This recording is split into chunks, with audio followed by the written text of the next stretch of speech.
toi l'aventurier. Pour ce premier numéro, moi, le professeur Martinez, je vais t'expliquer comment améliorer un exercice incontournable à tout événement sportif, l'interview d'après-match. Voici ma méthode.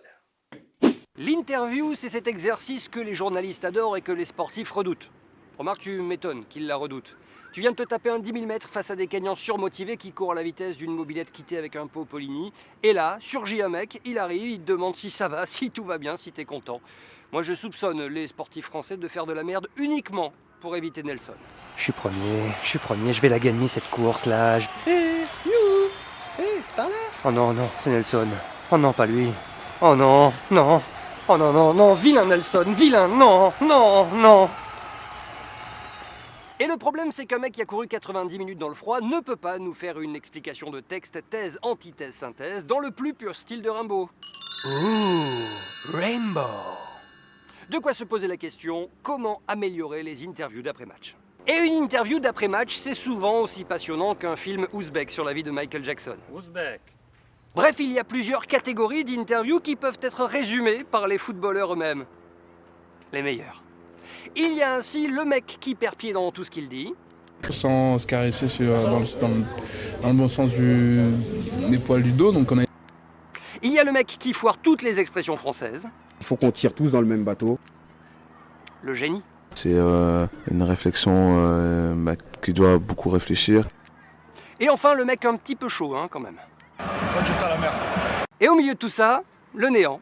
Ah oui, c'est à croire que les sportifs et autres footballeurs sont programmés depuis qu'ils sont petits pour foirer toutes les interviews qu'ils donnent. Ils furent ainsi conquis. Voilà. Alors, qu'est-ce qui est important dans ce que je viens de décrire ici? Zinedine. La fin. Les 3 points. Parce que l'important, c'est les 3 points. Et ta sœur? Oh. Voici donc, jeune sportif, une méthode infaillible et en 3 étapes pour ne plus jamais foirer tes interviews. Étant donné que la majorité des journalistes posent des questions stupides, par exemple... Vous la comprenez cette expulsion, ce deuxième carton jaune? Posez-moi encore une question, vous allez voir. Vous devez d'élever le niveau, car même si la question est stupide, on ne retiendra que la réponse. Le conseil du professeur Martinez, c'est de vous faire une petite phrase type que vous allez ressortir, en l'adaptant de manière différente chaque fois, comme le commissaire Bialès. Écoutez, laissez la police faire son travail. Dès que j'aurai de plus en plus d'informations, croyez bien que vous en serez les premiers informés. Voici une mise en situation de l'étape numéro 1. Cette Coupe du Monde, vous la vouliez? Écoutez, oui, c'est un tournant dans ma carrière. Je suis très heureux. Vous êtes pété les ligaments croisés, ça fait mal? Écoutez, oui, c'est un tournant dans ma carrière. Je suis dégoûté. Vous avez couché avec une prostituée alors que vous êtes marié, vous regrettez? Écoutez, oui, c'est un tournant dans ma carrière. Je suis tout irrité.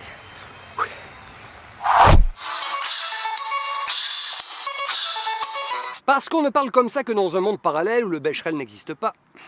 Il y a plein de qualités qui fait que maintenant il faut le laisser évolutionner. Il est important de bien maîtriser le plus que parfait ou encore le subjonctif. Pour cela, rien de tel qu'un bon entraînement et surtout la répétition des gestes. La première personne du pluriel du verbe bouillir au passé simple.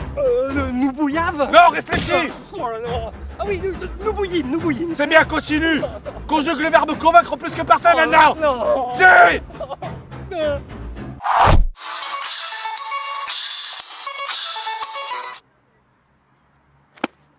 Pardon.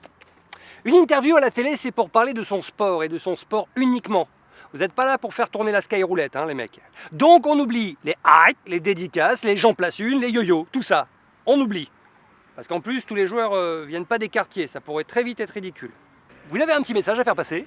Alors Yo-Yo, petite dédicace à Fred le dentiste, à Michel l'ostéo, à Bernard des favelas de Monaco, et puis à toi Alain, spécial big up pour ton redressement fiscal. Courage mon frère avec l'ISF, et petit coucou aux ultras de Monte-Carlo. Ouais. Bref, vous parlez de votre sport et de votre sport uniquement. Petit indice, les sportifs, le nom de votre sport est inscrit là, sur le maillot. Adidas. Non, à gauche, à gauche. Étoile. Plus bas. Le coq. Plus bas, encore plus bas. Ah, le foot. Le foot. Le voilà. foot. Le foot, si, le foot. Le foot. Le foot. Le foot. T'es lourd. C'est le foot. Va courir. Voilà. Une fois que vous avez toutes les cartes en main avec cette formation accélérée en 3 étapes, il est important de voir ce que ça donne. Du concret, quoi. Résultat avec ce sportif qui a choisi notre programme. Vous venez de marquer 7 buts. C'est une satisfaction personnelle? Écoutez, tout d'abord, merci de m'interviewer. Satisfaction, oui. Personnelle, non. L'équipe a su jouer pour moi, j'ai su lui rendre cet honneur. Je tiens à féliciter mes coéquipiers, le public, le staff, les dirigeants et surtout l'équipe adverse. C'est vrai qu'ils eût pu nous battre, mais pour cela, il eût fallu marquer plus de buts que nous pendant le temps réglementaire.